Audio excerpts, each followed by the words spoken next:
ये कहानी एक ऐसे रहस्यमयी दरवाजे की है जिसके खुलते ही कई सारे राज खुल जाएंगे। इस कहानी की शुरुआत में हमें जॉन को दिखाया जाता है, जो कि एक आर्किटेक्ट है। वो अपनी पत्नी सहरा के साथ बहुत खुश है। इनकी जिंदगी में सब कुछ अच्छा चल रहा है। जॉन जिस कंपनी में काम करता है वहां पर उसकी एक कोलीग भी है जो पहले उसकी गर्लफ्रेंड थी, पर अब जॉन अपनी पत्नी सहरा के साथ बहुत खुश है, जो इस वक्त प्रेग्नेंट भी है। और एक दिन सहरा जब घर पर पियानो बजा रही होती है तभी उसके पेट में बहुत दर्द होता है। वो जॉन को बहुत कॉल करती है, लेकिन जॉन उसका कॉल रिसीव नहीं करता। दरअसल इस वक्त जॉन ऑफिस में होता है। कुछ देर के बाद जब वो अपना फोन चेक करता है तो उसमें सहरा की बहुत सारी मिस्ड कॉल्स होती हैं। उसे पता चलता है कि सहरा हॉस्पिटल में है। वो सहरा से हॉस्पिटल मिलने जाता है, जहां पर उसे पता चलता है कि उसका मिसकैरेज हो गया, जिस बात से सहरा और जॉन बहुत दुखी हो जाते हैं। इन दोनों ने इस घर में अपने होने वाले बच्चे के लिए बहुत सारे सपने देखे थे, इसीलिए अब सहरा का इस घर में दिल नहीं लगता। वो जॉन से कहती है कि हमें एक दूसरा घर लेना चाहिए। जॉन उसकी बात मान जाता है। दरअसल वो सहरा की मनोस्थिति अच्छे से जानता है, इसीलिए घर ढूंढना शुरू कर देते हैं। बहुत सारे घर देखने के बाद भी इन्हें कोई घर पसंद नहीं आता। इनकी जो रियल एस्टेट एजेंट होती है वो कहती है कि मेरा एक दोस्त है, मैं तुम्हें उससे मिलवाना चाहती हूँ, शायद उसके पास कोई सॉल्यूशन हो।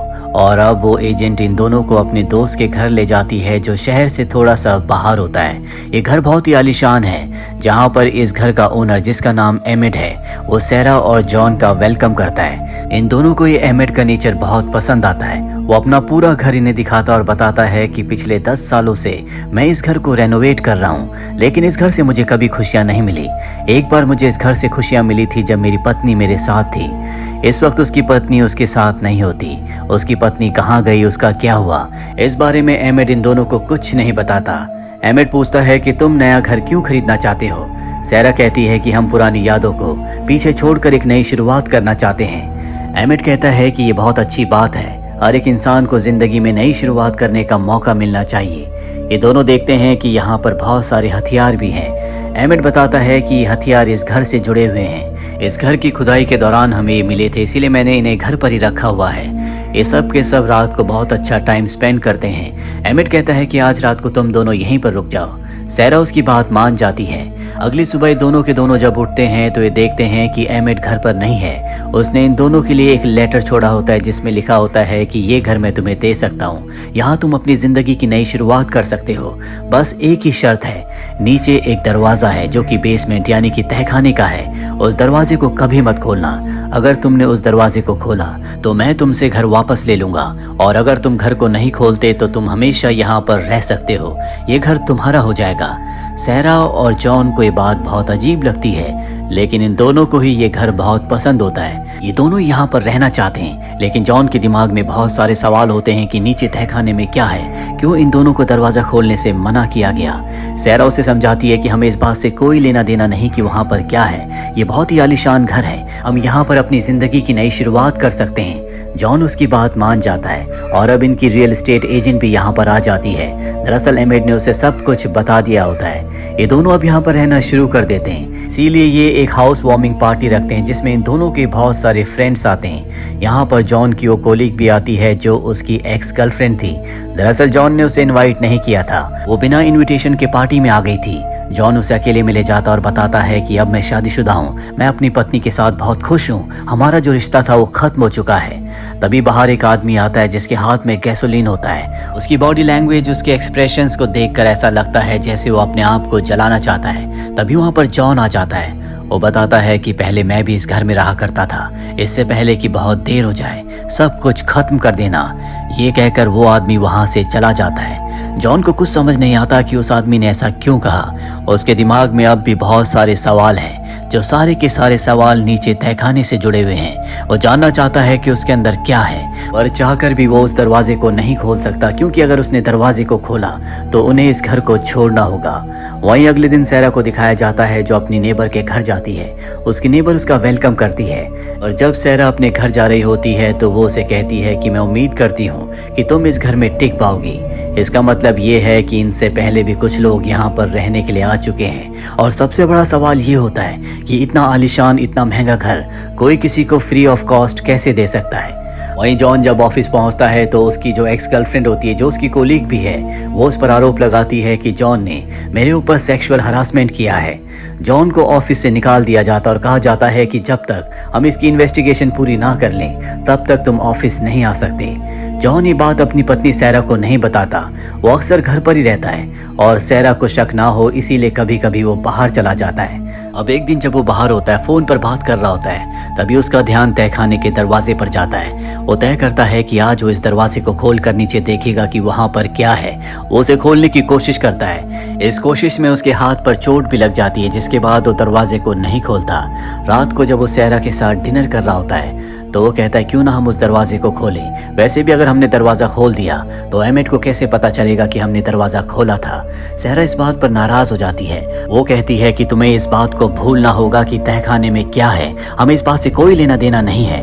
पर जॉन अब जानना चाहता है कि तहखाने में ऐसा कौन सा राज है जिस वजह से इस घर के पुराने ओनर एमेट ने इन दोनों को वहां पर जाने से, दरवाजा खोलने से मना किया है। अगले दिन वो इस घर का मैप लेकर आता है जहां पर उसे पता चलता है कि इस घर का ओनर एमेट नहीं बल्कि पॉल नाम का एक आदमी था।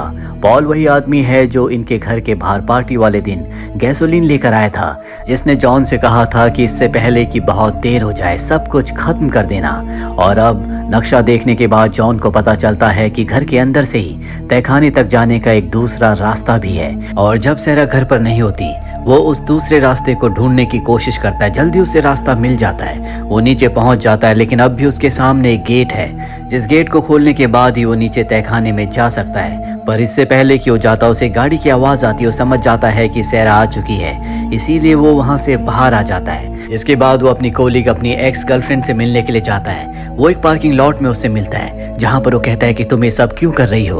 वो कहती है कि आज जो कुछ सैरा के पास है उस सब पर मेरा हक होना चाहिए था। तुमने मुझसे वादे किए थे, जिन वादों को तुमने तोड़ दिया, और अगर तुमने अब मुझे नहीं अपनाया तो मैं तुम्हारी पत्नी सैरा को सब कुछ बता दूंगी। जॉन कहता है कि अगर तुमने ऐसा किया तो मैं तुम्हें जान से मार दूंगा। दरअसल अब तक सैरा को नहीं पता कि उसकी एक्स गर्लफ्रेंड की वजह से उसे जॉब से निकाला गया है और जब तक इन्वेस्टिगेशन नहीं होती वो जॉब पर वापस नहीं जा सकता। लेकिन हर रोज जॉन घर से निकल जाता है ताकि उसकी पत्नी सैरा को उस पर शक ना हो। अब एक दिन सैरा जब अपने घर को रेनोवेट कर रही होती है तभी उसकी तबीयत खराब हो जाती है। टेस्ट करने पर उसे पता चलता है कि वो प्रेग्नेंट है और तभी बेड के नीचे उसे वही नक्शा मिलता है जो इस घर का है, जो जॉन लाया था। उस नक्शे को देखकर उसे पता चलता है कि नीचे तहखाने तक जाने का एक और रास्ता है। उसे वो रास्ता मिल जाता है। तभी हमें घर के बाहर दिखाया जाता है जहां पर जॉन की कोलीग आ जाती है। दरअसल वो सैरा को सब कुछ बताना चाहती है। वो घर के अंदर आकर देखती है जहां पर जॉन और सैरा की फोटोज होती है। साथ ही उसे वो टेस्ट भी दिख जाता है जिससे उसे पता चलता है कि सैरा प्रेग्नेंट है। तभी हम सैरा को देखते हैं जो नीचे बेसमेंट से ऊपर आती है। घर का दरवाजा खुला हुआ है लेकिन घर में कोई नहीं होता।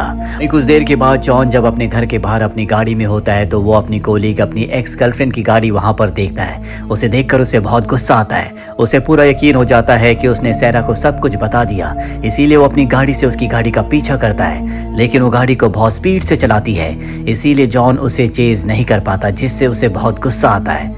रात को जब वो घर पर आता है तो उसे लगता है कि सैरा अब उससे लड़ेगी और सैरा बस उससे यही कहती है कि मुझे घर का मैप मिल चुका है जो तुम लाए थे। तुम बेसमेंट में दूसरे रास्ते से जाने की कोशिश कर रहे थे। मुझसे वादा करो कि तुम ऐसा कभी नहीं करोगे। जॉन उसकी बात मान जाता है। सैरा उसे ये भी बताती है कि वो प्रेग्नेंट है, जिससे जॉन बहुत खुश हो जाता है। अगले दिन जॉन को उसकी कंपनी से कॉल आता है जिसमें उसे बताया जाता है कि उसके ऊपर उसकी एक्स गर्लफ्रेंड यानी कि कोलीग ने सेक्सुअल हरासमेंट का उस पर जो आरोप लगाया था वो पूरी तरह से बेबुनियाद है। वो एक बार फिर से अपनी जॉब ज्वाइन कर सकता है। जॉन को इससे बहुत खुशी होती है। वो एक बार फिर ऑफिस जाना शुरू कर देता है। पर एक हफ्ता बीत जाता है। उसकी कोलीग एक हफ्ते से गायब है, उसी दिन से जिस दिन जॉन ने उसकी गाड़ी का पीछा किया था। अब जॉन जब अपने घर में अपने होने वाले बच्चे के कमरे को रेनोवेट कर रहा होता है तभी उसे एक तस्वीर के पीछे एक गोली दिखती है, जिससे उसके दिमाग में एक थ्योरी आती है। वो अपनी पत्नी सैरा से कहता है कि इस घर में रहने वाले पहले ओनर, जिसका नाम एमेट था, आज से 20 साल पहले उसकी पत्नी और उसका बेटा उसे छोड़कर चले गए थे। मुझे लगता है कि उसने उन दोनों को मारकर नीचे तहखाने में उनकी लाशों को दफना दिया। हमें वहां पर जाकर देखना चाहिए। सैरा कहती है कि ऐसा कुछ नहीं है। अगर उसने अपनी पत्नी और बेटे को मारा होता तो पुलिस उन्हें ढूंढने के लिए यहाँ पर जरूर आती, उन्हें तहखाने में लाशें मिल जाती। हमें इन सब चीज़ों के बारे में नहीं सोचना चाहिए। वैसे भी मैं प्रेग्नेंट हूँ, मेरे आने वाले 9 महीने बहुत टफ होने वाले हैं। जॉन उसकी बात मान जाता है। अब अगले दिन जॉन के घर में पुलिस इन्वेस्टिगेशन करने के लिए आती है, जहां पर जॉन से कई सारे सवाल पूछे जाते हैं। जॉन सभी सवालों का सही सही जवाब देता है। वो कहता है कि पहले मेरे रिश्ते थे, लेकिन अब मेरा उससे कोई रिश्ता नहीं था। साथ ही उसने मेरे ऊपर झूठा सेक्सुअल हरासमेंट का आरोप भी लगाया था, जो कि पूरी तरह से गलत था। उसकी पत्नी सैरा इस सब कुछ सुन लेती है। इसीलिए पुलिस के जाने के बाद इन दोनों के बीच में आर्गुमेंट्स होते हैं। वहीं जॉन अब जानना चाहता है कि तहखाने में क्या है। दरअसल बार बार उसके दिमाग में तहखाने को लेकर बहुत सारे सवाल आ रहे होते हैं। इसीलिए वो इस घर के पहले ओनर के पास जाता और पूछता है कि तहखाने में उस सेलर डोर के पीछे क्या है, मैं जानना चाहता हूँ। वो बताता है कि ये घर श्रापित है। मैंने अपनी पत्नी के साथ यहाँ पर बहुत अच्छा वक्त बिताया था, लेकिन बाद में हम दोनों का डाइवोर्स हो गया। तुम उस दरवाजे को मत खोलना। अगर तुमने दरवाजा खोला तो तुम्हारा कॉन्ट्रैक्ट टूट जाएगा, तुम्हें उस घर से जाना पड़ेगा। दरअसल वक्त बीतने के साथ साथ पॉल की दिमागी हालत कमजोर हो चुकी है।